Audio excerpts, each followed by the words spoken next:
سلامونه درنو هیوادوالو، خدای دې وکړي چې ټول برک روغ یاست. په دې وروستیو کې زیاتره هیوادوال، زیاتره ملګري ماته د واتساپ، میسنجر، انسټاګرام او د مختلفو لارو ماته پوښتنې رالېږلي دي او معلومات یې غوښتي دي د امریکا د ویزې په اړه.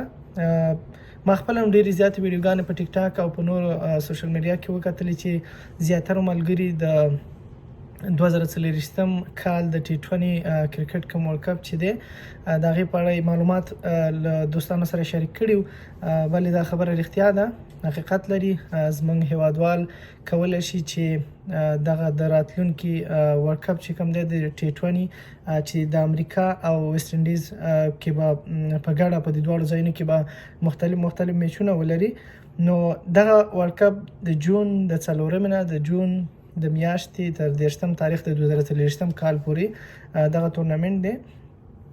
تاسو کولی شئ چې دغه ویزې ته د امریکا د ویزې ته اپلای وکړئ او دغه ورلډ کپ د دې ویزې د هغه لپاره یو ښه دلیل کېدلی شي. یعنې دا له تاسو سره ډیره زیاته همکاري او کومک کولی شي ترڅو د دغه ورلډ کپ له لارې تاسو دوی ته په انټرویو کې ووایئ چې مثلا موږ غواړو چې دغه خپل ټیم سپورټ کړو، د خپل ټیم د تشویق لپاره لاړ شو، دوی له نږدې نه تشویق کو او دغه ویزه تاسو دغه ته اپلای وکړئ.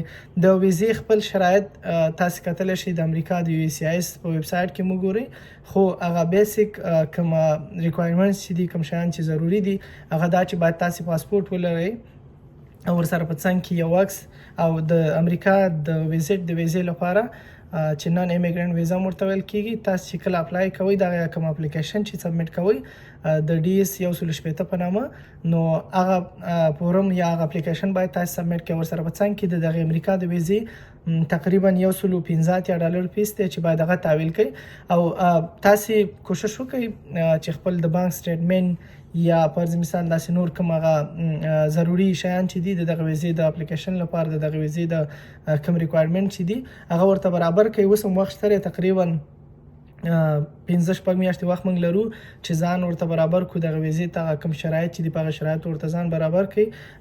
زیاتره د آسیا هیوادونه چې کوم دي، آسیایي هیوادونه، ټوله نړۍ په دې پوهېږي چې دوی د کرکټ یعنی شوقیان دي، دوی د کرکټ لوبه ډېره زیاته خوښوي. نو په همدې خاطر دا یو ډېر ښه دلیل زموږ او ستاسې د هیوادوالو لپاره کېدلی شي چې دوی په دغې لارې وکولی شي رسمي ویزه واخلي او امریکا ته راشي. نو زه کولی شم تاسو ته داسې مشخص معلومات درکړم. که چېرته تاسو کومه پوښتنه په مشخصه برخه کې لرئ، کولی شئ ماته میسج وکړئ، کمنټ وکړئ، زه به درته په هغې برخه کې معلومات درکړم. خو ما غوښتل په دغه ویډیو کې له تاسو سره دا خبره شریکه کړم چې بلې تاسو کولی شئ دغه ویزه واخلئ او دغه یو ښه دلیل ستاسو لپاره کېدلی شي. او که تاسو کومه داسې مشخصه پوښتنه او معلومات غوښتل، زه کولی شم هغه له تاسو سره شریک کړم. مننه.